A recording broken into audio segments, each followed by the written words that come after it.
they made a law that says when you go into closed session, you can't talk about what you talked about in closed session. So in effect, they use the attorney-client privilege and the ability to go into closed sessions to defeat the checks and balances. Should we abolish closed sessions? Should that be abolished? There are times in purpose. Except for discussing the salary of employees of the county. Well, except for that specific. Yeah, but see, here's my thing. I got in a fight with Ted Costa over that, and my thing is, give me a legitimate purpose that government should be hiring people. You know, really, nail something down. Tell me what in the heck a city should be hiring somebody to, what, Parks and Rec? You can farm that out.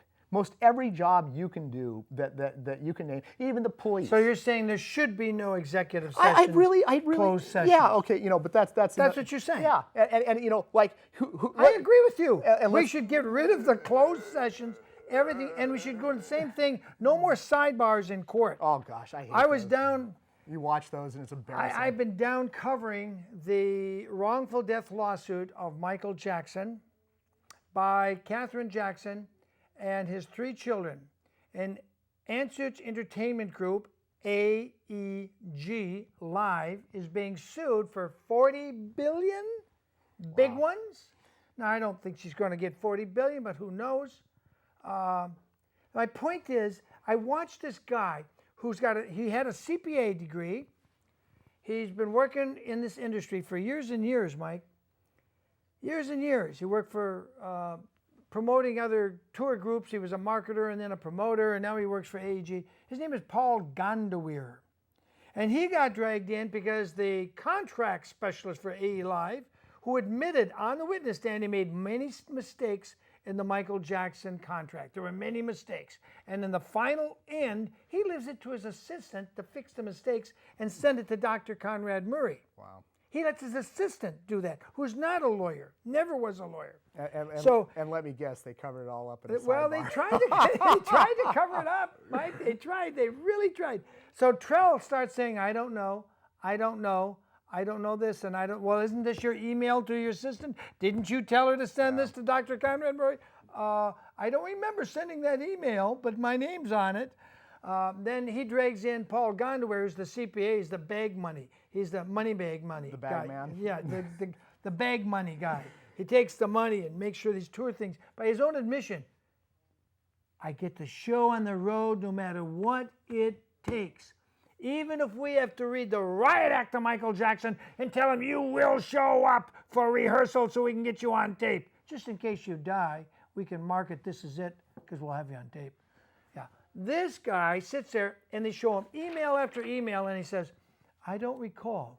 I don't remember. Well, is this your name? Is this your email address? Yes, but I don't remember sending that email.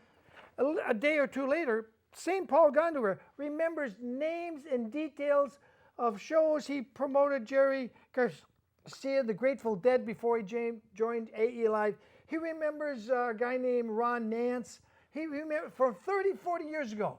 Crystal clear memory. Yeah. But what just happened the week or two before and a month before Michael dies in June 2009, and the week and the meeting they had that same afternoon.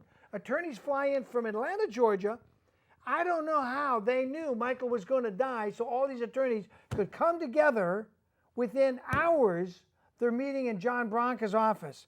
And I mean Frank DeLeon, Dr. Tommy, who's a very strange character, and nobody's been able to get him on the witness stand yet. They're all there having a meeting. And what really blew my mind is the testimony I saw by the emails put in front of his face. Paul Gondaweir admits, Paul Gondaweir, sir, says Mr. Panish, who looks like Babe Ruth getting up to hit a home run. He says, when did you know, strike that, he says, did you know at 5:31 p.m. on June 25th that Michael Jackson was dead? Oh, no, I didn't know that. So when you sent this email trying to get illness insurance included in the health insurance for Michael Jackson, you did not know he was already dead. No, I did not know that. A little later, questions change, come back. So when did you, who told you Michael was dead? Oh, Randy Phillips called me. And what did Randy Phillips say? Well, Randy Phillips said he heard something's bad at 100 Carrollwood, and he's following the ambulance, to the hospital, and that's about noon or 1 o'clock of the same day. 5:31, that same day, he's already testified he didn't know that Michael was dead. But he knew Randy Phillips was following the ambulance to UCLA. And within an hour, Michael's announced dead. And they want us to believe he did not know at 5:31 when Paul Gondaware was trying to get illness insurance from Bob Taylor, a friend in the business they've known for years and years. And we haven't seen Frank DeLeon's emails yet because they were lost or destroyed. Oh, wait, no, we found the hard drive.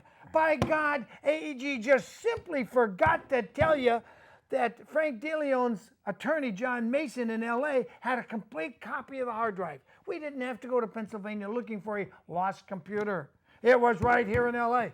Oh, my God, people. I'm glad you're covering it because... I mean, this is amazing testimony. And ABC 7 down in LA and Channel 11 and all the majors, they're not telling you what's going on.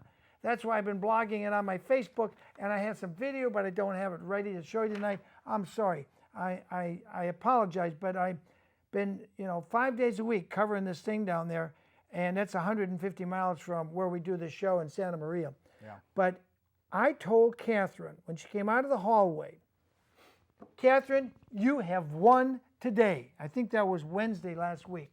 And why we knew that is because for weeks and weeks, A.E.G has been saying over and over, A.E.G has been saying, we didn't hire Dr. Conrad Murray, so we're not responsible. He was Michael's doctor. Michael brought him on board. Yeah, okay, we agreed to advance money for him, but we didn't hire him. He was not working for us. Over and over. Trell said this. Gondaware said this. Miss Hollander said that. Over and over, they're saying this. On Wednesday, they bring up an email, and the email reads basically like this. I might get a word wrong, but it's pretty much like this. We're in with Dr. Conrad Murray. Dr. Conrad Murray needs to know we are paying him, not Michael Jackson. He works for us, not Michael Jackson. And they got it in the email. And what does Gondaware say? Oh, I don't recall that email. I don't remember seeing this. Catherine Jackson and Michael's 3 kids nailed him. Thank you, Brian Panish. Are they in front of a jury right Home now? run, front of the jury, and the jury's sitting there. At one point, the jury's faces, I always look at the jury's faces, as I did in the 05 Michael Jackson case. That's why I could predict Michael was going to walk free and was proven right by the jury. At one point, jury number 5 and 6 in the back row, their faces go from like this to like this. I mean, they're not buying this crap that A.E.G's selling. They're not buying it at all. But you know what? Judge Palazuelos, Yvette Palazuelos, won't let me put a camera in that courtroom to capture the liars on the witness stand. Yeah. This is the problem. The judges are a problem. We need to get rid of these judges. Well, Mike, we're out of time. Okay. Well. Say one more thing. I know you had one more thing to say. Oh, well. Get it out. Get it out. Quick. Well, come to my webpage, projectrepresentme.com. Look at my information, add yourself. Look at the data having to do with representation and realize that, basically cops kill people because we don't have adequate representation. One fact here. We got over 1,000 judges in the United States. Federal judges. Federal judges. Senators, 100. Over 100. House of Rep, 500. So altogether, 535 in Congress representing and over 1,000 judges. It should be the reverse. Yeah. We should have more representatives, and we wouldn't need so many cops because we wouldn't have these problems. The people would root out these criminals wearing badges. Hello, thank you very much. I'm William Wagener. Thanking you for tuning in tonight, and we'll watch some more of the ungrateful dead American soldiers that died making the Rothschilds, the Rockefellers, the Guggenheims, the Chase, and the Mellons filthy rich on their blood for war spending. Look at the victims. These are brave soldiers, died thinking they were defending America. They weren't. See you next week. Thanks, Mike, for coming in. Thank you. We're so gallantly streaming, and the